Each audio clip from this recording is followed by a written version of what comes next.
क्या मामूली बात है, आज तक पता नहीं है कि घटना कैसे हुई। पहली, प्रेम यादव को किसने बुलाया, प्रेम यादव वहां कैसे पहुंच गए मोटरसाइकिल से, उन्होंने कभी जमीन ली, उनका भाई बेच रहा है। अब परिवार की बातें क्या मैं बोलूंगा जो मैं जानता हूं या आप जो जानते हैं, जो आप जानते हैं। विवाद आपके ही शासनकाल से चला आ रहा है। अगर जमीन बेच रहा है मुख्यमंत्री जी, एक भाई ने बेच दी जमीन, इन बातों को मैं कहूँ क्या वो परिवार अपने भाइयों के साथ कैसा व्यवहार करता था, ये बातें मैं कहूँगा क्या?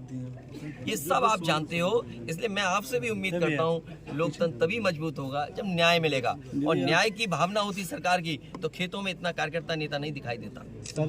थे कि कहीं ये बात बोल दूंगा तो कहोगे मैं अलग बात कर रहा हूँ। आप मुझे बताओ, इंडिया गठबंधन में जो बातें हुई, क्या मैंने कभी कहा जो बात पटना में हुई होगी, जो बात बेंगलोर में हुई होगी, जो बात मुंबई में हुई होगी, तो क्या बातें हुई होंगी? हम सब बीजेपी को हराना चाहते हैं, और बीजेपी को इसलिए नहीं हराना चाहते हैं कि बीजेपी देश बर्बाद कर रही है। वोट नहीं डाल पाएंगे आप।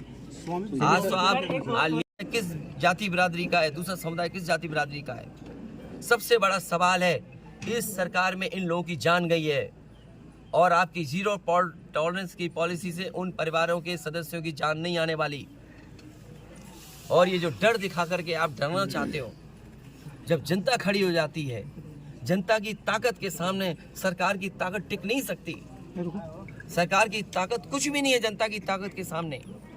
आज इस परिवार के और सदस्यों पे आप अन्याय कर रहे हैं। FIR लिखने का तरीका क्या उंगली नहीं उठाता? और मैं तो पत्रकार साथियों से कहूंगा, सही चला रहा है। सर अजय ये बताइए, गाड़ी उठा ले गए, ये परिवार चाहता था कि हमें चाय पिला दे, हम इसके घर आए। आप बताइए, चीनी चाय की पत्ती से लेकर कोई सामान नहीं ला सकते, पानी नहीं ला सकते। अरे किस बात के लिए सुरक्षा है? सुरक्षा तो इस बात की इनकी जान की सुरक्षा होनी है। अगर इनको कोई जरूरत है तो सुरक्षित होकर के जाएं बाजार, और सुरक्षित होकर के बाजार से लौट के आ जाएं। ये इसका मतलब सुरक्षा है। सुरक्षा का मतलब ये थोड़ी कि घर को, परिवार को कैद कर दो, गाड़ी उठा ले जाओ, यहाँ से सामान ले जाओ। रखते हैं, कानून को समझते हैं, क्योंकि इतना अनुभव आपको हो गया है घटनाओं को देखते हुए और अधिकारियों से बात करते हुए, आप समझते होंगे। सोचिए, परिवार FIR नहीं लिखा पा रहा है, क्या उसकी पत्नी की FIR नहीं लिखनी चाहिए थी? और सो मोटो लेकर के स्वयं सरकार को या निष्पक्ष होकर के क्या पहली घटना पे FIR नहीं दर्ज होनी थी? आपने जो प्रेम यादव की जान गई उस पर FIR किससे दर्ज कराई? सुनने में आ रहा है कि आपने जानबूझ करके डरा के, धमका के और खाली पन्ने पे दस्तखत करा करके आपने FIR लिखी है। और FIR ऐसी लिखी है कि वो FIR टिक ही नहीं सकती। का नहीं है, सवाल आपकी नीयत का है। और आपने अपने फैसले में ये स्वीकार कर लिया है कि आपके अधिकारी गलत थे, और गलत अधिकारियों नगर नहीं थे वो अधिकारी गलत, तो बताइए आपको 20 अधिकारियों को सस्पेंड करना पड़ा, जो अधिकारी यहाँ रह भी नहीं रहे, कभी नौकरी किए थे। आपने बड़े अधिकारी क्यों छोड़ दिए? आपने क्या उनकी जिम्मेदारी नहीं बनती? अगर आपको ये महसूस हो रहा था कि छोटे अधिकारियों की कारण ही ये जमीन इस तरह के विवाद बढ़ा है, तो आपने बड़े अधिकारियों को क्यों छोड़ दिया? आपकी जीरो टॉलरेंस की पॉलिसी कहां चली गई? और फिर आप इस घटना से राजनीतिक लाभ लेना चाहते हो। आप वो घटना भी नहीं भूलेंगे कि जहां पे एक IPS ने एक ब्राह्मण परिवार की जान ले ली थी। IPS उत्तर प्रदेश नहीं रह पा रहा था, भगोड़ा बन गया था, अंतर्गत उसको जेल जाना पड़ा। तो बीजेपी के लोगों से मेरी यही सलाह है, बहुत छोटे लोग हैं, किसी के दुख में चश्मा लगा करके तुम दुख प्रकट करना चाहते हो। इससे ज्यादा घटिया काम राजनीति में कोई नहीं कर सकता। ये वो लोग हैं जो घटना में राजनीतिक लाभ लेना चाहते हैं। मैं तो कहता हूं, अगर ये निष्पक्ष हैं और जीरो टॉलरेंस इनके मन में है अगर, तो दोनों परिवारों की मदद करें। और भेदभाव नहीं होना चाहिए। आप बुलडोजर से इस घर को डराना चाहते हैं, क्या बुलडोजर चलेगा? ये जनता रोक देगी बुलडोजर को। सरकारी जमीनों पर कब्जे। सवाल ये नहीं है, सवाल ये नहीं है।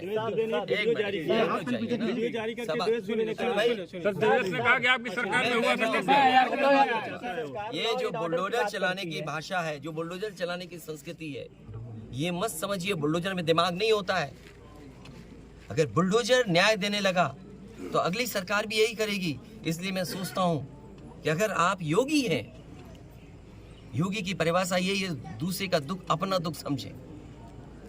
आप अपना गिराते हैं तो मुआवजा लेते हैं।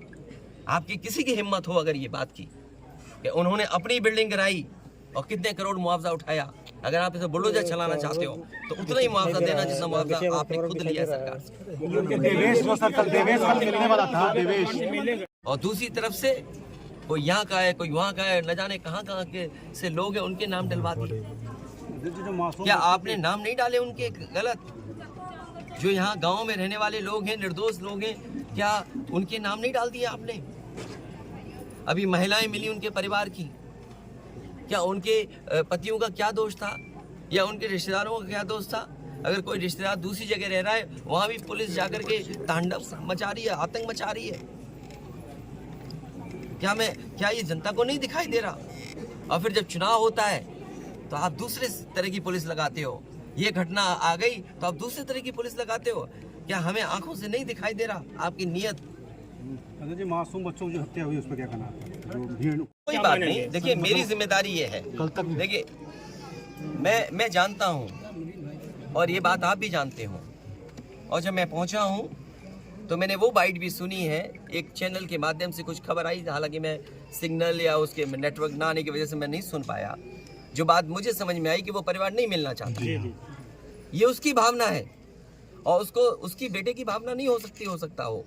कुछ ऐसे नेता हैं जो उसको समझा रहे होंगे कि तुम मत मिलना, तुम उनको नीचा दिखा दो, अपमानित कर दो। सवाल ये नहीं, हम किसी के भी दुख में शामिल होने आए हैं। इसीलिए मैंने कहा, आपने जब बुलडोजर से किसी की माँ और बेटी को जला दिया गया और बुलडोजर चल गया, आप उस परिवार के उस बेटे से मिलने नहीं गए। उस बेटे को इस सरकार ने ठंड में नंगा किया था। अरे हम तो कहते हैं उस बेटे से तुम क्यों नहीं गला मिलते हो जाकर के? क्यों नहीं मिलती जाके सरकार? मैं आर्थिक सहयोग इस परिवार की भी, और अगर वो परिवार कहेगा तो मैं उस परिवार की भी मदद करूंगा। जमीन का विवाद आपके समय काल से ही चला आ रहा है। और जो अगर आप साथ लड़ते चुनाव तो फायदा होता दोनों लोगों को। अरे भाई, कांग्रेस ने मध्य प्रदेश में। पत्रकार भाइयों, उन्हें ऐसे सवाल मत पूछो जिनका जवाब हमें भी देना पड़े। और जो बात आप कह रहे हो ना कांग्रेस की और सरकार की और जाने क्या क्या, किस नेता ने कहा? किस नेता ने कहा? कांग्रेस के किस नेता ने कहा है? सर कांग्रेस के किस नेता ने कहा? कांग्रेस के एक मिनट जाइए, किस नेता ने कहा? नाम बताओ ना सर। नेताओं ने कहा, अरे नेता को एक नाम बताओगे? नेता किसने कहा? हम बता रहे हैं। कमलनाथ ने कहा। क्या कहा उन्होंने? कि मतलब हम भी चाहते थे, अखिलेश भी चाहते थे कि भाजपा को हराया जाए, उनको मजबूत जो है हराया जाए। लेकिन आप अगर कमलनाथ जी ने ये कहा है तो कमलनाथ जी पूरी बात कहें। और जब बीजेपी को हराना है तो चाहे वो कांग्रेस हो चाहे समाजवादी पार्टी, उसको झूठ नहीं बोलना चाहिए। मतलब वहाँ पे सर सूची जारी कर दिया। देखिए ऐसा है, राम मंदिर जाएंगे। अरे भाई वो हम सुने नहीं थे क्या कहा था? हम भी अपने मंदिर बना रहे हैं, हमारे मंदिर में भी आना। तो सर जो हमसे सवाल पूछ रहा है नाम बता दे देना। अगर उसमें आप बुलाए जाओगे तो आपको बुलाए ना बुलाए वो लोग, मैं आपको अपने मंदिर में बुलाऊंगा। हाँ तो सर ये वाला जो बात था को मैं मानता हूँ, डीएम ने जो बात कही कि रिटेलिएशन में वो घटना हुई और उस समय किसके मन में, किसके दिमाग में क्या था, किस वजह से अंधकार छा गया और फिर उस घटना की वजह से घटना हुई है। और घटना वो भी गलत है, घटना ये भी गलत है। अगर ये सवाल आप पूछते हो मासूमों के लिए, मासूमों की कभी जान नहीं जाती। अगर प्रेम यादव की जान न गई होती तो सरकारी जमीनों पर कब्जे आप ही के नहीं जाती तो किसी मासूम किसी की जान नहीं जाती। आखिरकार सरकार क्यों इस बात को छिपाना चाहती है कि प्रेम यादव को बुला करके मारा और किसने मारा, धार से कैसे मारा? और यही नहीं, आप बताइए सुल्तानपुर में क्या एक ब्राह्मण डॉक्टर को ड्रिल से नहीं मार दिया? ड्रिल से क्या ड्रिल से नहीं मारा? क्या उनके परिवार के बच्चों को आपने गले लगाया? क्या उनके परिवार के सदस्य अस्पताल मिलने गए? क्या आपने सोशल मीडिया के लिए वो तस्वीरें खिंचवाई कि उनसे गले मिलते हुए तस्वीर खिंचा लें? मैं जानता हूँ दुख किसी के जाने का, किसी के खोने का। आज हम जरूर इस परिवार के साथ हैं या और लोग हैं, लेकिन जब वो अकेले बैठेंगे कभी याद आएगी उनके परिवार के सदस्य की तो उन पर क्या गुजरेगी, सोचिए आप।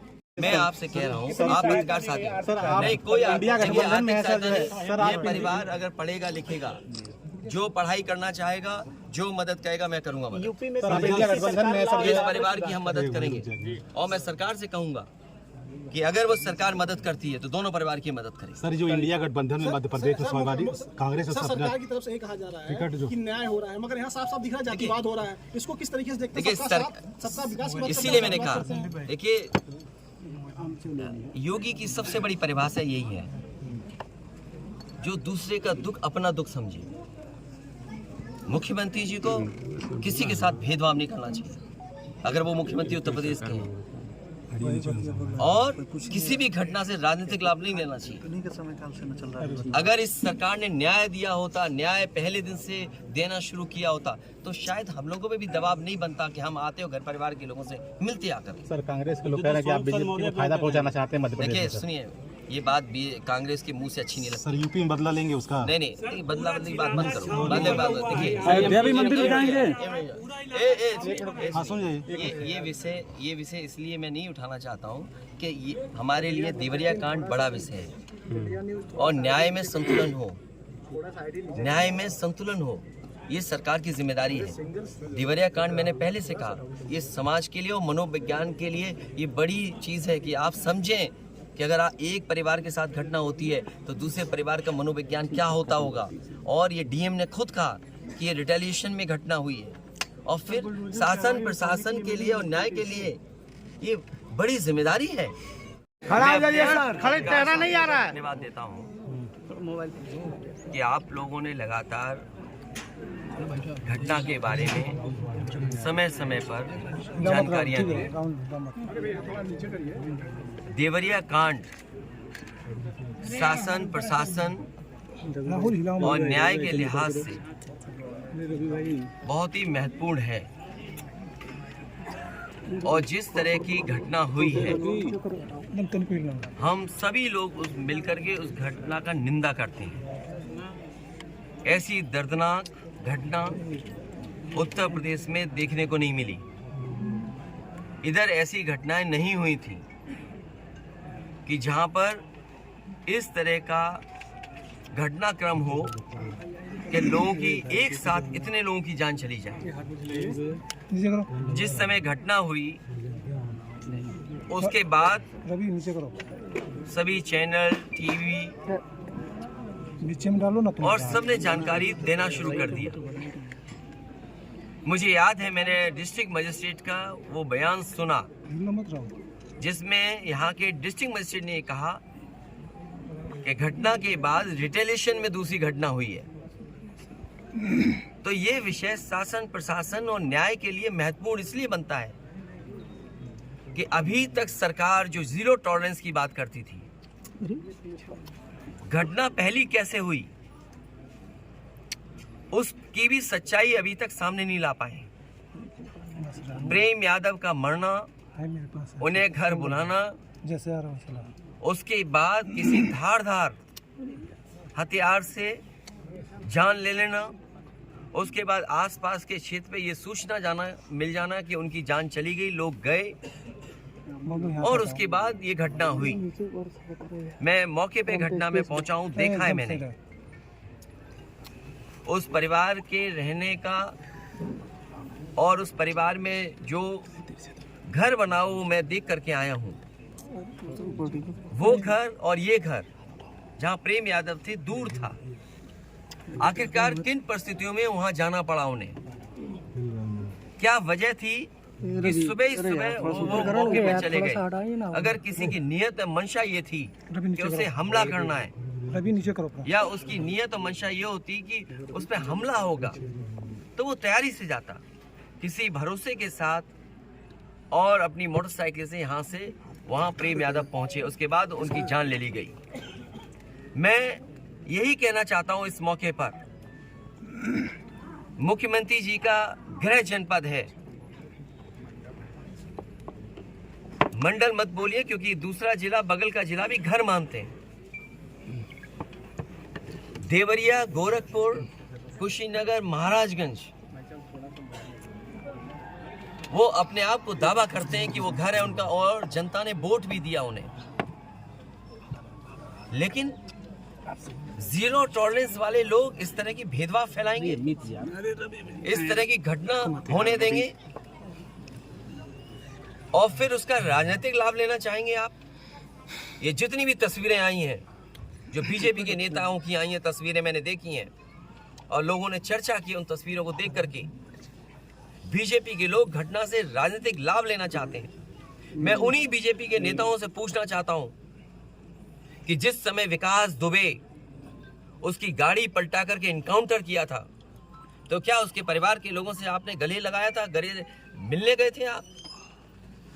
और याद कीजिए वो जगह कानपुर देहात की जहां एक पिता के सामने उसकी पत्नी और उसकी बेटी की जान ले ली बुलडोजर ने आग लगा करके। क्या ये बीजेपी के लोग उनके परिवार के लोगों से गला मिलाए लगे थे जाकर के? और मुझे याद है जब उसका परिवार का बेटा डीएम आवास में धरना दे रहा था ठंड में, उसके पूरे कपड़े उतरवा करके पुलिस ने पीटा था, उसको मारा था।